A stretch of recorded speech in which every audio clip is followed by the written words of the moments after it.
Bienvenue à ce webinaire qui est consacré aujourd'hui à notre outil Think Cities. C'est un outil d'aide à la décision pour l'aménagement durable du territoire. Je vais maintenant laisser la parole à Gwenaëlle de se présenter et de vous présenter notre outil Think Cities. Et bon webinaire à tous. Merci beaucoup pour cette introduction à la fois technique et introductive. Voilà, je m'appelle Gwenaëlle Carfentan. Je suis ravie d'être parmi vous en virtuel, n'est-ce pas, en ces temps un peu perturbés. Mais voilà, on garde bien entendu le cap sur les priorités. Et donc, ce qui nous fait venir à vous à travers cet instant de partage, c'est justement l'objectif qu'a la France d'atteindre la neutralité carbone pour 2050. Et on s'inscrit en fait dans cette logique et on est à votre disposition. Et quand je dis vous, à votre disposition, c'est-à-dire je m'adresse ici finalement à tous les acteurs qui se sont connectés. Donc, je pense que vous êtes un peu plus de 70 personnes normalement avec une centaine d'inscrits. Donc, les collectivités, les aménageurs privés, les aménageurs publics. Je remercie aussi, et j'en profite parce qu'il y a la France métropolitaine, mais il y a aussi représenté des personnes de La Réunion, il y a des gens du Maroc, de la Belgique, du Canada. Donc voilà, nous avons été gâtés dans les inscriptions. Donc, merci à tous pour votre intérêt. Et donc, je vais essayer voilà, de vous faire partager notre passion et notre vocation, justement à travers cette application ThinkCity, qui est là en fait pour identifier et mesurer et vous aider en fait à suivre les performances écologiques de votre projet sur le territoire concerné. Et c'est avant tout un outil à la fois de suivi, mais un outil de synthèse en fait qui vous permet d'avoir une trajectoire et une capacité de durabilité, si je puis dire, de votre projet et la façon dont il s'inscrit dans ce fameux territoire.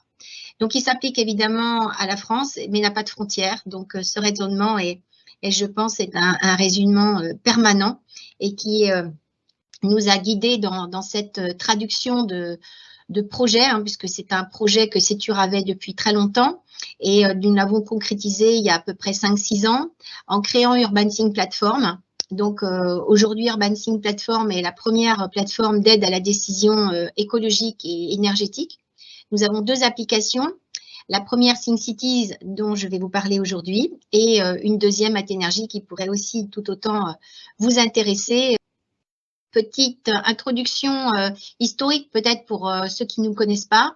Donc, Sétur est une entreprise qui existe depuis plus de 35 ans et a créé une start-up numérique qui s'appelle KLC et qui héberge Urban Think Platform. Donc, évidemment, dans notre équipe, on a des développeurs, des data scientists, des géomaticiens, des écologues, des experts zéro carbone. Donc, voilà, on a un panel de compétences qui permet de profiter de la donnée et de la faire parler, dans une efficacité, une efficience en fait, pour construire cette fameuse feuille de route de décarbonation pour 2050.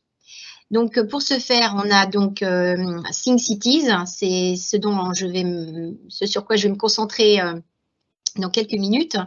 Et nous avons Athenergy également et MobiShift, qui est une R&D que nous avons en cours avec le groupe SNCF sur la mobilité décarbonée. Donc voilà, donc c'est une plateforme qui a pour but de continuer à évoluer. Donc ça veut dire qu'en début 2024, on aura donc une 3e application.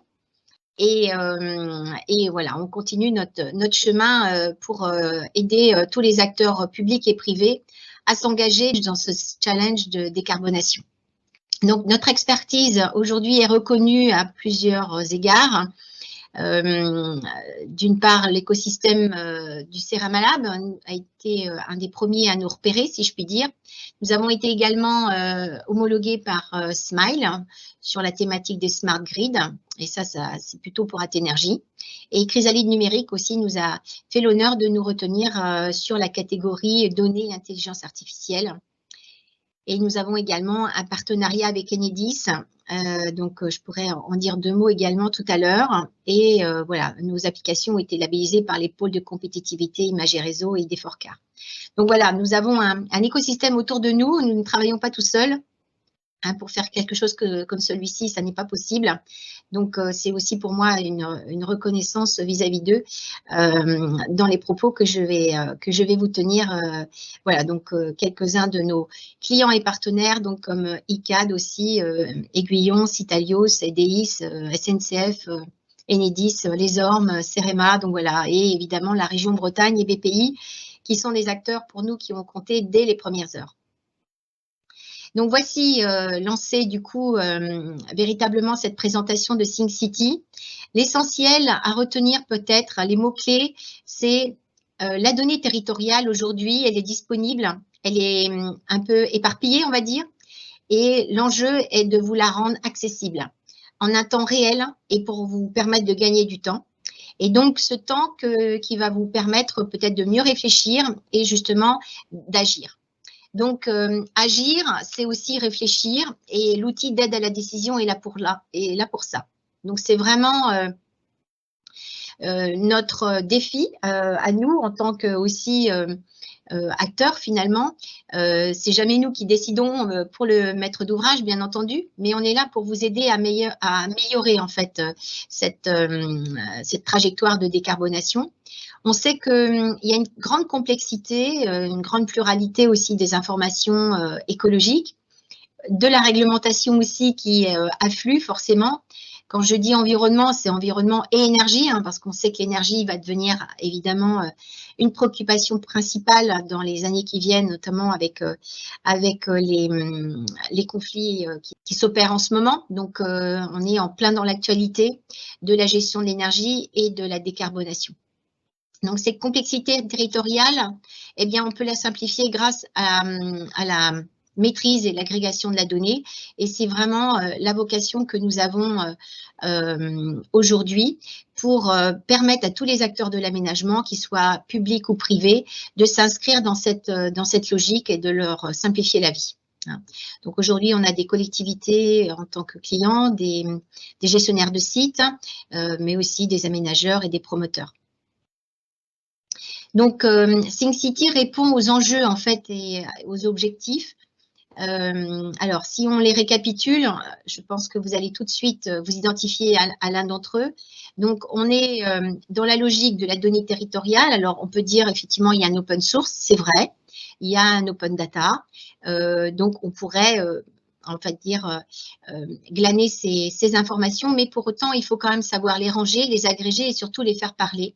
Donc, c'est là que cette notion d'agrégation de données avec des indicateurs prend toute sa forme. Et c'est aussi de cette façon qu'on s'est positionné dans cette simplification pour justement aborder la planification de la transition écologique et énergétique de façon décontractée et pas crispée. On a, c'est vrai, du temps pour le faire jusqu'en 2050, mais pour autant, il faut savoir par où on démarre en fait. Et donc, il y a des actions qui ont déjà été menées dans les territoires, telles que les plans climat, qui sont évidemment des feuilles de route en elles-mêmes, mais il y a aussi les RSE pour les entreprises ou les sites qui se sont mis déjà dans cette logique-là.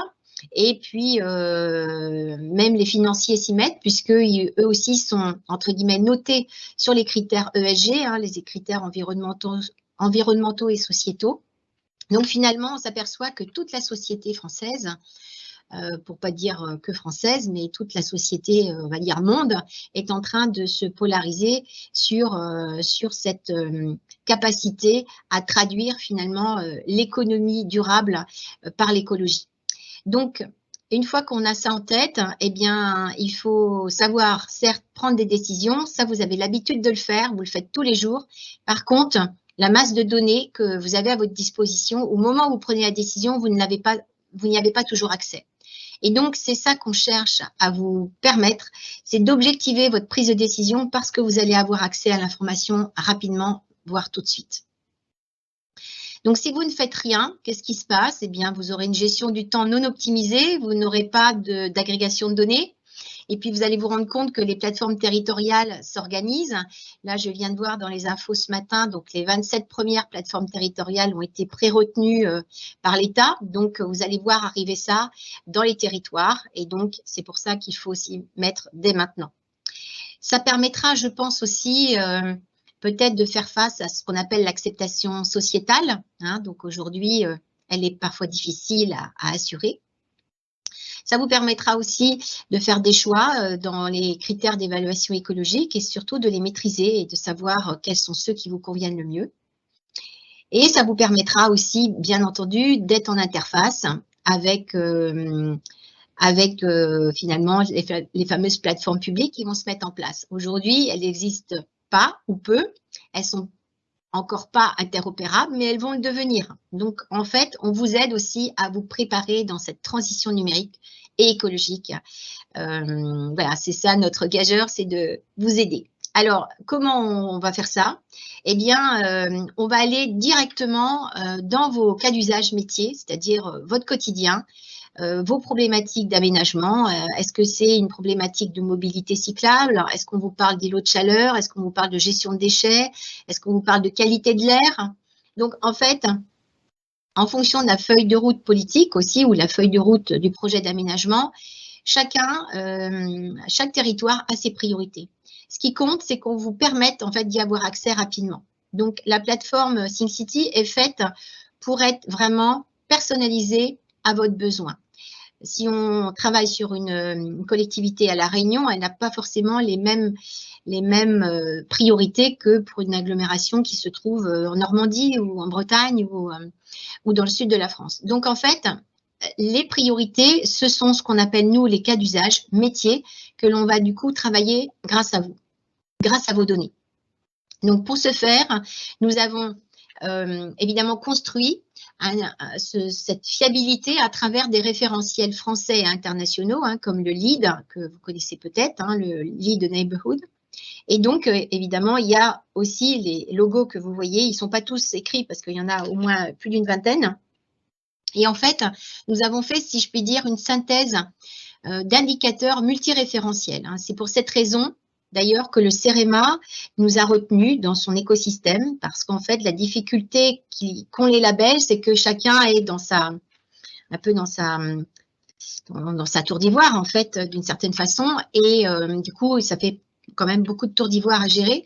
Et donc, on s'aperçoit que quand même, en ce moment, avec les actualités, il y a des indicateurs qui sont prioritaires, et donc, c'est plus représentatif à l'heure actuelle d'aller chercher ces indicateurs, si je puis dire, multiréférentiels pour vous apporter une véritable image de l'évaluation systémique de votre performance projet, donc ou de votre performance territoriale en fait. Hein, tout dépend de l'échelle à laquelle vous voulez travailler.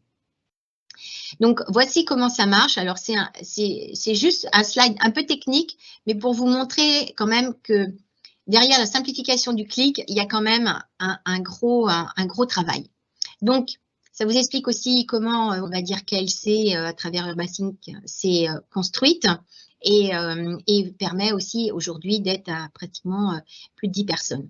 Donc, nous avons des données ouvertes, hein, c'est ce qu'on appelle l'open data. Demain, on aura des données qui arriveront par les capteurs ou des données qui arriveront par l'Internet de l'objet, lorsque les bâtiments seront connectés, par exemple. Et vous avez vos données propres, celles que vous ne partagez pas forcément, mais dont il faut qu'on ait accès également pour travailler. Donc, on appelle ça les données d'entrée. On va les agréger, on va les croiser et on va justement les faire réagir par rapport à ces fameux indicateurs. Donc, aujourd'hui, on a 60 indicateurs. Donc, on a le thème de l'eau, je reviens peut-être dessus. Vous avez l'eau, vous avez énergie-climat, vous avez toute la partie démarche sociétale, la mobilité, l'accessibilité, les écosystèmes et la gestion des déchets.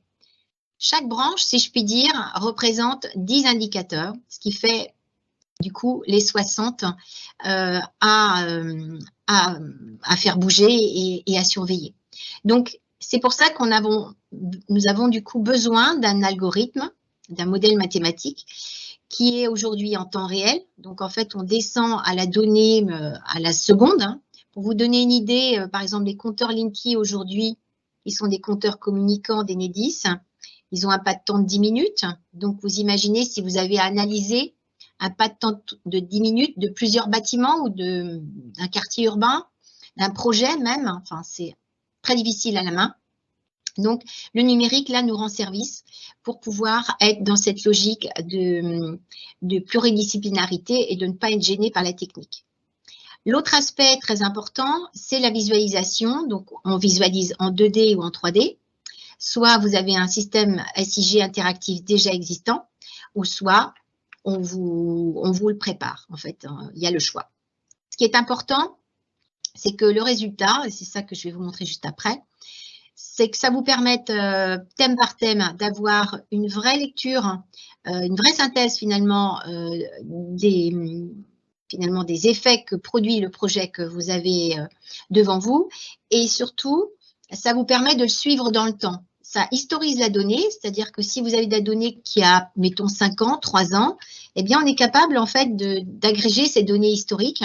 Et comme ce sera le cas, on l'agrégera aussi année après année. Si on se reparle en 2025, eh bien, vous aurez peut-être 5 ans si vous avez 2 ans, 2 ans de stock là aujourd'hui. On est en 2022 et 3 années de réelle, on va dire, prise de conscience de la donnée en fait. Donc, ce reporting-là sera du coup très simplifié. Ça va vous permettre de voir aussi vos progrès. Et c'est ça qui est intéressant, notamment dans le décret tertiaire. Toutes ces choses sont très activées. Vous allez devoir vous connecter à la plateforme Opera. Et donc, voilà, vous voyez, c'est déjà le début. Et ça ne s'arrêtera pas. Donc, c'est pour ça qu'il faut s'y mettre maintenant et ainsi être dans cette logique de suivi et de pilotage, en fait, de votre performance. Parce que, finalement, le décret tertiaire, c'est ça. Ça va observer la performance. Et si vous êtes bon en 2030, eh bien, voilà, tout se passera bien. Et si vous ne l'êtes pas, si vous n'atteignez pas les moins 40%, eh bien, il y aura des conséquences. Eh bien, en fait, sur tous les autres indicateurs, c'est exactement pareil. Donc, c'est en cela que notre outil est presque plus innovant aujourd'hui parce que, voilà, c'est quelque chose qui est appelé à devenir notre quotidien. Donc, vous voyez ici 2 exemples de rendu. Donc, soit on se situe sur de la 3D, soit on se situe sur de la 2D. Donc, ça aussi, c'est un choix en fonction des SIG sur lesquels on travaille. Donc, le plus performant, évidemment, c'est la 3D. Mais on peut démarrer avec plus simple, évidemment. Les fonctions que nous vous proposons, eh bien, peut-être avez-vous entendu parler de jumeaux numériques. En fait, un jumeau numérique, c'est, on va dire, pour faire simple, c'est cette image-là. Voilà, ce qu'on pourrait assimiler à un jumeau numérique. C'est-à-dire que c'est plus qu'une image. Un jumeau numérique, non seulement c'est l'image 3D, mais c'est toutes les données qui sont dans cette image. C'est-à-dire que c'est des données de voirie, des données de réseau, des données de bâtiments, des données sur la biodiversité, c'est des données sur finalement la qualité de l'eau, sur les zones humides, sur voilà. C'est finalement votre territoire en 3D, un peu comme vous avez dans votre voiture un GPS pour vous guider. Eh bien, imaginez que le jumeau numérique, c'est la même chose que votre GPS, sauf qu'il y a toutes les petites données quand vous traversez une voirie ou quand vous traversez voilà, un quartier, finalement, dans le GPS, vous ne le voyez pas, mais c'est comme si dans le jumeau numérique, vous aviez en fait sous vous tous les réseaux et vous les voyez en fait. C'est comme si tout devenait transparent et que vous voyez absolument tout ce qui se passe et où va la donnée et à quoi elle sert. Donc, ça vous permet aussi de visualiser évidemment vos résultats. Ça sécurise forcément vos investissements parce que vous savez exactement par où il faut démarrer. Et ça vous permet, et c'est ça quand même l'enjeu, d'accélérer et de sécuriser aussi dans cette performance année après année que vous allez pouvoir construire. Autre aspect aussi très important, c'est la notion de collaboration. Donc, tout peut se faire par Internet, donc il n'y a plus de problème de prise de main. Et c'est aussi transparent, c'est-à-dire que c'est vous qui décidez qui a accès. Donc, c'est vous qui distribuez les rôles, c'est vous qui distribuez les accès de viewers, d'éditeurs ou d'administrateurs. Donc, ça fonctionne de façon extrêmement, on va dire, structurée. Alors maintenant, nous arrivons un peu plus finalement dans le contenu de l'application. Donc là, je vous présente un dashboard. Donc, vous avez 2 parties. Vous avez une partie finalement géographique. Vous voyez ici un support en 2D et à droite, vous avez, enfin à la droite pour moi, vous avez du coup le panel qui est représenté ici en haut dans le bandeau supérieur. Vous avez les thèmes dont je vous ai parlé tout à l'heure. Vous avez l'eau énergie-climat, mobilité, déplacement, écosystème, toute la partie déchets et démarche sociétale. Donc, à chaque fois, pour chaque secteur géographique, donc là, si je prends cet exemple ici, donc j'ai un grand domaine ici qui est en vert avec une petite structure de village ici qui est en orange, qui est en rose. Les zones oranges sont les zones agricoles qui se trouvent ici. Eh bien, en fait, chaque donnée respectivement attachée à ce territoire va parler dans les jauges que vous voyez ici, qui sont des jauges qui bougent en fait en fonction des territoires appelés. Donc là, on est en image fixe, hein, on n'a pas l'application en direct là, mais si j'appelais le village, probablement, et même c'est sûr, les réponses ici de la jauge bougeraient puisque ce seront les données de ce village que l'on évaluera. Donc, c'est ça qui permet en fait d'avoir une lecture très synthétique de la situation dans laquelle le projet se trouve. Et c'est là que vous, si je puis dire, que vous prenez position sur la feuille de route que vous souhaitez donner au projet. Soit la satisfaction est pleine et entière sur la situation d'aujourd'hui et rien à y faire, ou soit au contraire, vous sentez qu'il y a peut-être une amélioration à donner et là, vous la projetez dans le temps et vous essayez de voir comment y arriver. Ici, par exemple, ce que vous voyez autour des deux contours rose et orange et vert, décidément, vous avez le bleu ici, donc ce sont les zones humides. Donc, je vous les montre ici, c'est une sectorisation des zones humides et des zones de biodiversité.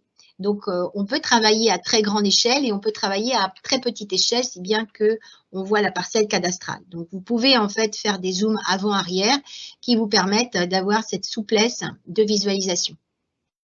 Voici le zoom très près de la biodiversité avec la localisation de toutes les essences végétales du site. Vous voyez, c'est écrit en latin, mais je pense que vous connaissez ça maintenant, les expressions latines qui ont été conservées pour décrire les végétaux. Et donc, la biodiversité est avant tout un grand sujet, notamment lorsqu'on veut véritablement rentrer dans cette feuille de route de décarbonation. Pourquoi? Bien parce qu'en fait, la biodiversité est naturellement un puits de carbone.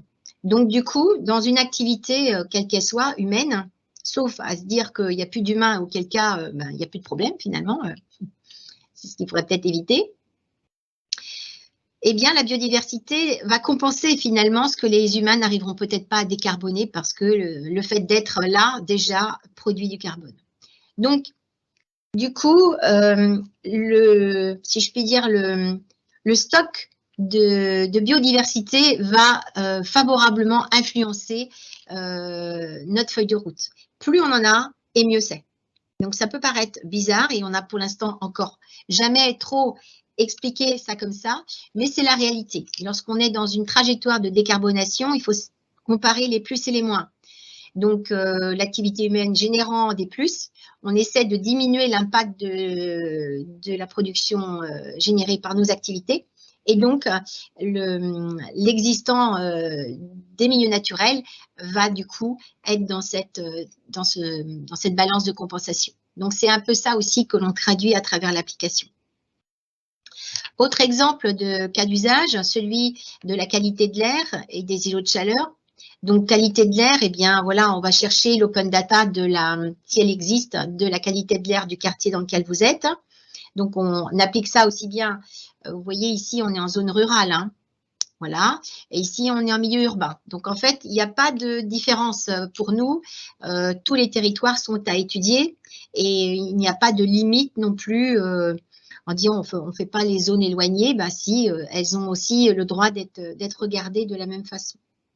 Donc, vous voyez ici, le dashboard est sur fond noir cette fois, donc c'est customisé. Donc, le client peut demander voilà, une personnalisation de son dashboard, donc c'est tout à fait possible de l'envisager. Donc, ici, pour les îlots de chaleur, donc on essaie de voir, de croiser plusieurs types de données. Donc, le CEREMA a travaillé beaucoup sur les îlots de chaleur. Donc, comme on fait partie de leur écosystème, c'est quelque chose auquel aussi on est très sensibilisé, forcément, puisque On sait que lorsque un espace public voilà, ne contient pas si je puis dire, d'ambiance végétale, eh bien, il est plus chaud que s'il en contient. Donc ça, c'est la nature qui est comme ça. Donc voilà, parfois, c'est un cas d'usage très important dans une très grande ville, mais en zone rurale, ça n'est pas important. Donc en fait, c'est là toute la personnalisation que nous vous proposons et de travailler dans cette logique, voilà, de dire, bah, moi j'ai besoin de ça, et un autre va dire, ah ben non, moi j'ai pas besoin de ça, j'ai besoin d'autre chose. Donc, cette réalité-là, c'est vous qui l'a créée, et nous, on s'adapte. C'est ça qui est important de retenir aussi. Maintenant, passons à une autre façon de croiser aussi les données. Si on prend le cas des points d'apport volontaires, qui est un cas particulièrement intéressant. Nous voyons là sur un quartier une vue un peu de loin et une vue de près. Souvent, quand une ZAC se construit dans le temps, là c'est le cas, 95, les années 2000 et les années 2020, donc vous voyez, ça fait presque 25 ans de construction, forcément les gens passent et donc perdent de vue les sujets. Et par contre, si on a l'historisation de la donnée, eh bien même si les acteurs changent, ça n'est pas grave, on a toujours la donnée qui est à disposition. Donc ça, c'est aussi quelque chose de très important. À noter que permet l'application, c'est de ne plus avoir besoin de chercher dans les placards. Tout est là. Même si vous restez pendant 1 an à ne pas toucher un quartier, la donnée continuera à arriver, même si vous ne vous en occupez pas. Donc, si on se focalise sur ce petit cas, on va dire un peu cocasse, donc vous voyez ici les points d'apport volontaires qui sont vus de près, extrêmement denses dans certains secteurs et peu ou n'existant pas dans d'autres. Donc ça, c'est la caractéristique principale des projets qui durent dans le temps, parce que chaque urbaniste va travailler sur sa petite parcelle, hein, c'est ça le problème, et n'a pas la visée vue d'en haut. Et donc, quand on agrège secteur par secteur, ben, on finit par oublier ce qui s'est passé 4 ans avant. Et donc, même si la densité s'explique évidemment par la densité aussi, la mise à disposition forcément proportionnée par rapport à la population desservie, ça n'explique pas pourquoi certains secteurs ne sont pas complètement couverts. Donc, l'application permet aussi de détecter ce genre de petites choses. Donc, lorsqu'on dit que bon, la ville de demain, la ville de 2050, elle est déjà construite pratiquement à 80%, on sait que même les aménageurs privés ou publics devront refaire la ville. Donc, c'est aussi important d'avoir cette connaissance de l'historisation et de la façon dont on pourrait aussi remédier certaines petites choses qui sont héritées du passé, mais qui portent à conséquence aujourd'hui, parce que là, ça évidemment, ça nécessite plus de rotation, d'épaves qui sont soit surfréquentées et d'autres qui sont sous-fréquentées. Enfin, donc du coup, voilà, il y a une mécanique dans le quotidien après qui finalement coûte cher. Donc, même les aménageurs privés doivent se préoccuper de ces points-là, forcément, puisque c'est eux qui préparent finalement la ville pour la collectivité. Voici un autre exemple qui est celui de l'éclairage public. Donc, c'est une autre façon de voir une maquette. Donc là, vous voyez Paris. Donc, c'est une maquette blanche, on appelle ça. Donc, la définition architecturale est quasi parfaite, mais on n'a pas les façades qui sont, du coup, elles ne sont pas texturées. Pour autant, on découvre bien que, enfin, on comprend que c'est Paris. Donc, les points d'éclairage lumineux, donc là aussi, c'est aussi une source de décarbonation. Donc, il faut bien les choisir. Et lorsque l'aménageur est aussi dans les choix, eh bien, ça a de l'influence pour celui qui va exploiter la ville ensuite.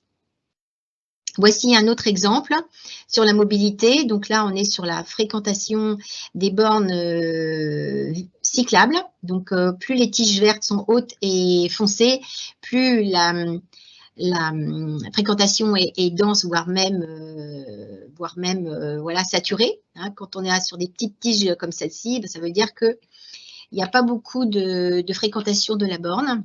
Et donc, c'est là que c'est intéressant, par exemple, de corroborer par rapport à l'âge, comme on dit, l'âge du capitaine. On pourrait dire peut-être que dans un quartier comme celui-ci, forcément que il y a moins de monde à circuler en vélo. On peut se demander pourquoi. Est-ce que c'est l'âge? Est-ce que c'est les activités qui ne sont pas là?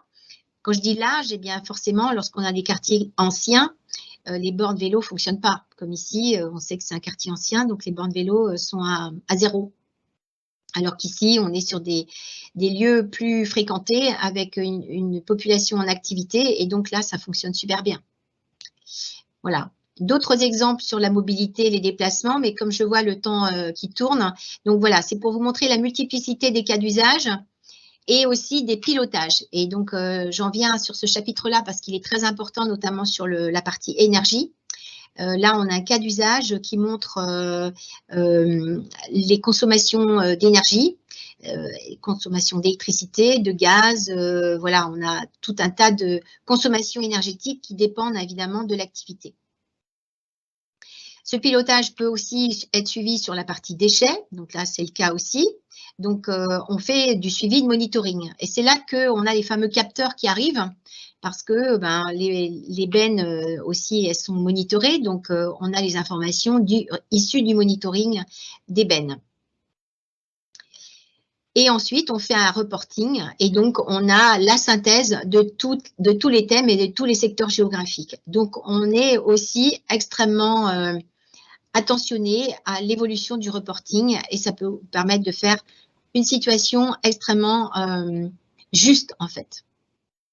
Donc en synthèse et un peu en conclusion de cette présentation, retenez que du coup le numérique permet de valoriser les données de votre projet et les données du territoire, que ça vous permet de vous inscrire dans la transition écologique et énergétique, et que ça vous permet aussi de répondre aux fameux critères, soit RSE, soit ESG, ou carrément appliquer la trajectoire des plans climat.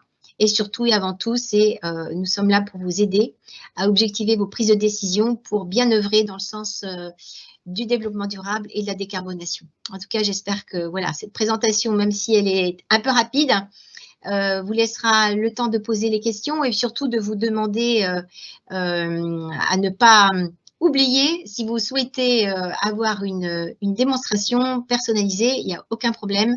On est là pour ça. Vous nous envoyez un petit message par mail.